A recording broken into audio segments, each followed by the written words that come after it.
Hey crafty cuties, welcome back to Paper Terrace, and if you're new, I'm Jessica. Today I get to share April's journal with you. If you didn't know, I'm challenging myself to make at least one journal a month. I used to make so many more than that, so one should be doable, and these are going to be available for purchase. And if you want to be able to reserve the May journal, you can. For now, I don't have any kind of listing set up. It's just going to all be through, you can email me and we can set it up. And I do just have one for each month. Okay, so let's just hop into this. I don't want to keep talking too much, but I am really excited with how it turned out. I wanted to try something different. And the way that the monthly journals work is that you're basically just going to, if you are one who reserves it, you will just have whatever journal I end up with. It's not like a custom journal where you choose the theme and everything, but I do have an inspiration board and I can show you like what theme the monthly journal is going to be in. And the next journal for May is going to be flower fairy themed. But anyways, here we go. Lots of laces and pockets and trims. You guys may have seen a few of the videos where I was creating some secret journaling spots, and those are all in this journal. I also made this really fun botanical slide using the Patreon freebie printables, and I did a tutorial for Patreon members for that as well. So I wanted this journal to be a mix between super decorated but also have space for the recipient to, you know, do her own things in here, have fun with it, and hopefully go through and maybe get inspired to try some different things. I believe the lady who has purchased this also makes journals, and so yes, I'm really hoping that she'll be able to go through here, get some ideas for just different and fun new things that she could try in her own journals as well. On all of the middle of the signatures, I actually placed these little circle punches. I don't usually do that, but I really like how it looks. It was just a little bit of extra work, detail, whatever you want to call it.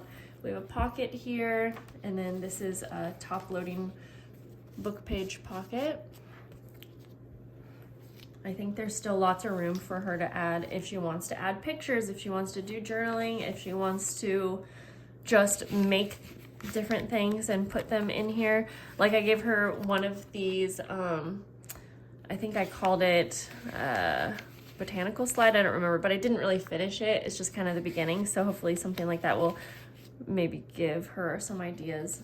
And I did lots of little touches that you might not notice if I don't point them out, like some cheesecloth with a little ticket here. I did stamping. I tried to add just so many little touches. I used some dyed papers. I did not make a video on this journal just because I wanted to give it my all. This is some really pretty antique lace, so you have a little pocket there. Yeah, I didn't want to film this one just because like I said, I wanted to just give it my all, and sometimes filming can kind of distract my creative thoughts.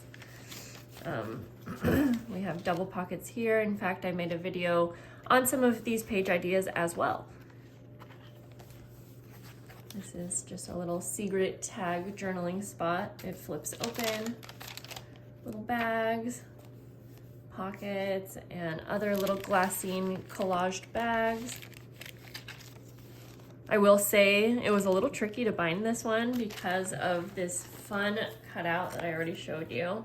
And I wanted to add buttons, but it was just a little tricky to figure out how to get everything in here secure. So actually what I did was I went ahead and I bound each signature just by itself, and then I bound it in here because you only have the top and bottom to do the binding. You can see on the outside ones I did string the binding all the way down here, but I didn't want to cover up majority of the little window. So each signature itself is bound, if that, or am I, yeah, it's bound together on its own, so it's very secure. It's not gonna, pages won't fall out.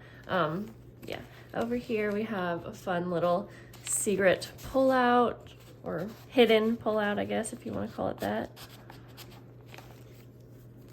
And the next signature, I did put some things in the pockets, like a fun little envelope here. And then there's like a little hidden side pocket on this one. So this is a fun little hidden journaling spot, and I didn't make a video on this, but I may do that in the future. So see, it goes like this, and then you can actually fold them together. I wanted to show this in the video in case when she receives this journal, it can be tricky to know how to open this up. Now, I actually followed a tutorial from String and Scissors to create this, and then I just put my own spin on, you know, decorating it and whatnot. So if you want a tutorial for this, I will try to find the exact video and place it down below. And like I said, I might also do a video making a few of these in the future because it was so fun, and I think the fun part is decorating it. And we have a little, if this stays up like that, you have a little hidden envelope. I had so much fun creating fun pages for this journal. I did some stamping on the tracing paper. This is a little side pocket. In fact, maybe I'll go ahead and place this little snippet in here just so you can tell that it's a pocket. There we go.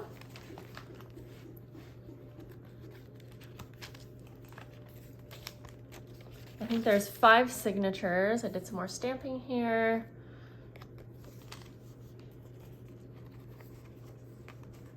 Little library card that can be decorated.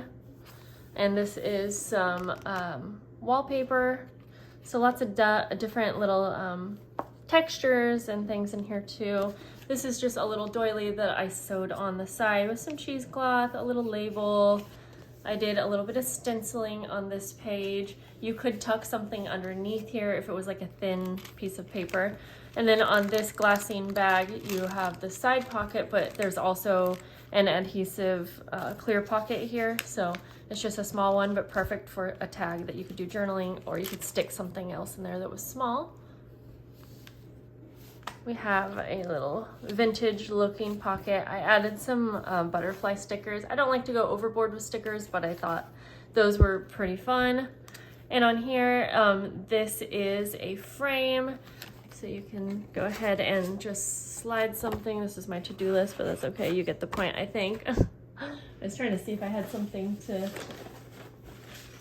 show you. I don't really have anything the right size, but probably like a 4x6 photo or something can slide down there. So I just sewed it on so that it will be easy enough to slide something down there if you want, or you could even do some journaling inside, or, you know, decorate it however you want. We have some coffee dyed paper. Again, these were just so fun. Like, I know a lot of people will put like little butterfly punches, and I thought that was cute, but I like how simple the circles look, but it just adds something kind of fun. Okay, on this page we have double little mini envelopes, and I think there we go.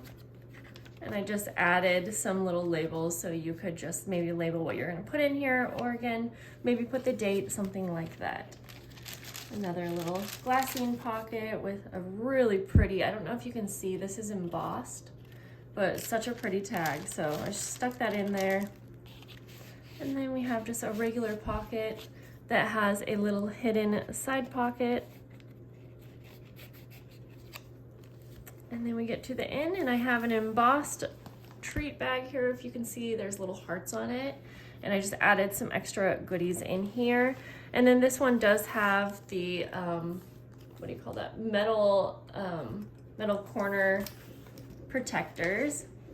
And I guess I didn't point out on the front here, I have a little metal label with some dyed paper in here. This is a very vintage sheet that I had. It was super wrinkly, and maybe I should have ironed it before, but I personally kind of like the texture that it ended up. And then again on the side, I'll just show you that one more time, how that looks. I just love how you can peek through and see the signatures. And so you can see actually that they are sewn together. I think I kept saying bound together. They're sewn together, each one. So there's that. And then you have your tassel here. And I actually had this, part of this tassel came from some Happy Mail, and I just added on some extra lace and little things, but there are some really pretty little beads. So that's kind of just like a dainty little tassel, but I thought it worked well. And it is removable, so I find it easier sometimes to take a tassel off when I'm working in a journal, but she can do whatever she would like for that. And then this little slide, it does kind of hang on the side. You could either leave it or tuck it in, or you can even take it off and move it around somewhere. And then to close this, I just wanted it simple, and I used this really pretty lace. I actually got this lace from Amazon, but it is so pretty. I love how it turned out. I had so much fun creating this journal. And again, if you want more information on the May journal, then you can just shoot me an email, message me on Instagram. And once it is reserved, I'll probably stop mentioning that it's available. And I will probably post a picture of my inspiration board when I get it set up for the May journal if you wanted a sneak peek. That's everything, guys. Thank you so much for joining me today, and I'll see you in the next video. Bye.